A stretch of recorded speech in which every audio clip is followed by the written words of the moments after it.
Kylian এমবাপ্পের অভিষেক হয়েছে Real মাদ্রিদের জার্সিতে এবং অভিষেকেই তিনি গোল করলেন, সেটা স্মরণীয় করে রাখলেন এবং একই সঙ্গে শিরোপাও জিতলেন। একটা ম্যাচ তিনি খেললেন, গোল হলো, শিরোপা উদযাপন হলো, সবকিছু মিলিয়ে রিয়াল মাদ্রিদ একটা দারুণ রাত পার করলো। আতালান্তাকে 2-0 গোলে হারিয়ে ইউএফা সুপার কাপ রেকর্ড 6ষ্ঠবারের মতো জিতে নিয়েছে রিয়াল মাদ্রিদ। এই যে যাদেরকে দেখতে পাচ্ছেন, এই 4 জনই দারুণ করেছেন। এমবাপের ফার্স্ট হাফটা অবশ্য খুব ভালো গেছে এমনটা নয়, সেকেন্ড হাফে ভিনিসিয়াসের একটা পাস থেকে ফেদেরিকো ভালভার্দে এগিয়ে নিয়েছিলেন রিয়াল মাদ্রিদকে, সেই লিডটা ধরে রেখে পরে ব্যবধান দ্বিগুণ করেন কিলিয়ান এমবাপে। কিলিয়ান এমবাপের যেই রাতটা তিনি কাটিয়েছেন সেটা তার জন্য স্মরণীয় রাত তো বটেই, তার সঙ্গে যেই কম্বিনেশনটা, সেই যে ফ্রন্ট ফোর আমরা শুরুতে দেখলাম, যে রদ্রিগো, বেলিংহাম, ভিনিসিয়াস, তাদের যে কম্বিনেশনেই আসলে রিয়াল মাদ্রিদ তাদের রেকর্ড 6ষ্ঠ সুপার কাপটা জিতে নিল, মদ্রিচ কাপটা উঁচিয়ে ধরলেন। ডেফিনেটলি বলা যেতে পারে যে এইরকম একটা মোমেন্ট দিয়েই আমরা ফুটবলের লিগ বা ফুটবলের মৌসুমটা শুরু করে ফেললাম এবং রিয়াল মাদ্রিদের ডমিনেশন দিয়ে শুরু করলাম। যেটা বলে যে আসলে প্রথমে যেটা ঘটনাটা ঘটে শুরুতে, সেটাই হয়তো শেষ দিকে দেখা যেতে পারে। রিয়াল মাদ্রিদের এই ডমিনেশনের শুরুটা হয়তো আমরা এই পুরো মৌসুম জুড়েও দেখতে পারি। এখানে পরিসংখ্যানও দেখা যাচ্ছে রিয়াল মাদ্রিদ পুরো ম্যাচ জুড়েই ডমিনেট করে গেছে। আতালান্তা সেভাবে ক্লিয়ার কাট কোনো সুযোগও পায়নি, রিয়াল মাদ্রিদ কোনো সুযোগই দেয়নি আসলে আতালান্তাকে। মানে আতালান্তার ব্যাড লাকটা হচ্ছে ওই যেটা ধরা যায় যে ফার্স্ট হাফে যেটা হলো ইদার মিলিতাওয়ের একটা হেডার যেটা ক্লিয়ার করতে গিয়ে সেটা পোস্টে আলটিমেটলি লাগলো। এখন এমনই ফুরফুরে মনে থাকবে সবাই, বসুন্ধরা টয়লেট্রিজ, ফুরফুরে মন সারাক্ষণ। সেকেন্ড হাফে রিয়াল মাদ্রিদের ক্ষেত্রেও সেই একটা জিনিসই হয়েছে। সেকেন্ড হাফে দুর্দান্ত একটা সেভ তিবো কোর্তোয়াকে করতে হয়েছে একেবারে শুরুর দিকে। আতালান্তা এই ম্যাচে ফেভারিট তো কখনোই ছিল না, একে তো দলটার নাম রিয়াল মাদ্রিদ, সেটা তো একটা কারণই, এবং আতালান্তাও তারা অনেক দিক থেকে ধুকছে আমরা জানতামই। তারপর অবশ্য ফার্স্ট হাফটা আমার কাছে মনে হচ্ছে আতালান্তা ভালোই লড়াই করেছে রিয়াল মাদ্রিদের সঙ্গে, এবং সেকেন্ড হাফে প্রথম গোলটা যেখান থেকে আসলো, ওয়ান মুসোর একটা বল, সেটা মেন্দি ওখান থেকে নিয়ে গেলেন এবং তারপর ওখান থেকে ভিনিসিয়াস আক্রমণে উঠে গোলটা করে দিলেন এবং ভালভার্দে ফাঁকায় থাকলেন। এই ব্যাপারগুলো একেবারে টেক্সট বুক মনে হচ্ছে রিয়াল মাদ্রিদের কাছ থেকে। ভালভার্দেকে আমরা এরকম জায়গায় কতবার ফাঁকায় দেখেছি।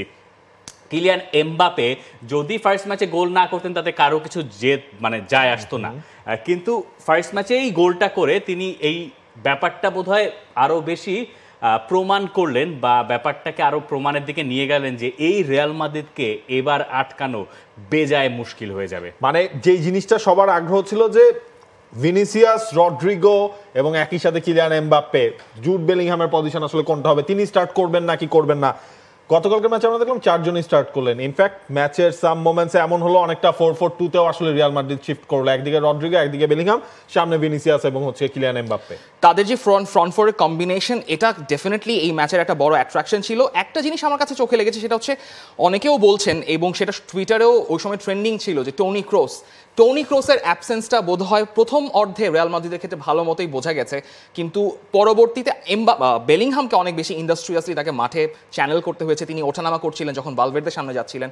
তবে সেকেন্ড হাফে যে রিয়াল মাদ্রিদকে দেখা গেল, আমরা মনে করছি যে হয়তো এই রিয়াল মাদ্রিদকেই, এরকম ভয়ঙ্কর একটা রিয়াল মাদ্রিদকে হয়তো পুরো সিজন জুড়ে দেখা যাবে। টনি ক্রোসকে মিস করলেও কোনো একটা সময় যখন ভালভার্দে 2 সেন্টার ব্যাকের মাঝখানে চলে আসছিলেন, একে তো তিনি চুল রং করে সাদা করে ফেলেছেন, হাইটে অনেকখানি অ্যাডভান্টেজ, মনে হচ্ছে যে টনি ক্রোসের ছায়া আবার নেমে আসলো কিনা, যদিও প্লেয়িং স্টাইলে, আকারে, আকৃতিতে ব্যাপক পরিবর্তন আছে।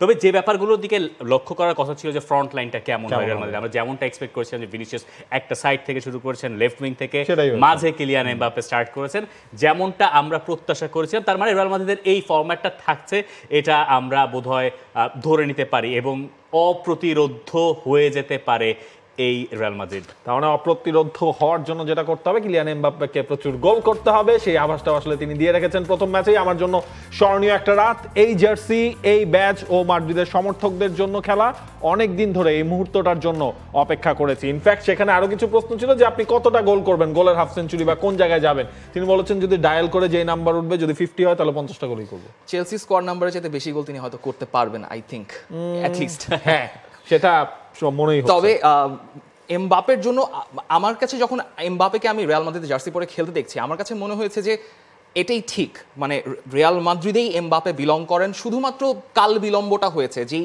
2012 সালের গল্পটা, যে এমবাপে রিয়াল মাদ্রিদে এসেছিলেন, ট্রেনিং করে গেছেন, জিদানের সাথে থেকেছেন, রোনালদোর সঙ্গে ছবি তুলেছেন, তারপর একটা লম্বা সময় তাকে মনাকোতে যাওয়ার আগে রিয়াল মাদ্রিদ নিতে চেয়েছিল, পিএসজিতে যাওয়ার আগে নিতে চেয়েছিল, শুধু ওই কাল বিলম্বটাই হয়েছে, সব কিছুর বিল্ড আপটা হয়েছে গতকাল রাতে। এবং ওই গোলটা তো ডেফিনেটলি স্মরণীয় একটা গোল, এবং তার যে আইডল রোনালদো, তিনিও কিন্তু প্রথম তার ডেবিউ ম্যাচে গোল করেছিলেন দেপোর্তিভো লা করুনিয়ার সঙ্গে, সেই 9 নম্বর জার্সি, এমবাপেরও 9 নম্বর জার্সি, সবকিছু আসলে গতকালকে মিলেমিশে এক হয়ে গেল এই রাতে। এবং গতকালকে তার আইডলও গোল করেছেন ক্রিস্টিয়ানো রোনালদো। অনেক অপেক্ষার পরে রিয়াল মাদ্রিদে কিলিয়ান এমবাপ্পের অভিষেক এবং অভিষেকে গোল, পুরো ব্যাপারটাই স্মরণীয়। কার্লো আনচেলত্তি ম্যাচ শেষে বলছেন যে অনেক গোল করার সক্ষমতা এমবাপ্পের আছে, দল হিসেবে আমাদের ভারসাম্য ঠিক রাখতে হবে। আজ রাতে সেটা ঠিকঠাক ছিল এবং সব কিছু ঠিকঠাক থাকলে আমরা বোধহয় ধরে নিতে পারি লা লিগার শিরোপাটা রিয়াল মাদ্রিদ জিততেই পারে। For more updates, subscribe to our YouTube channel and click on the bell icon.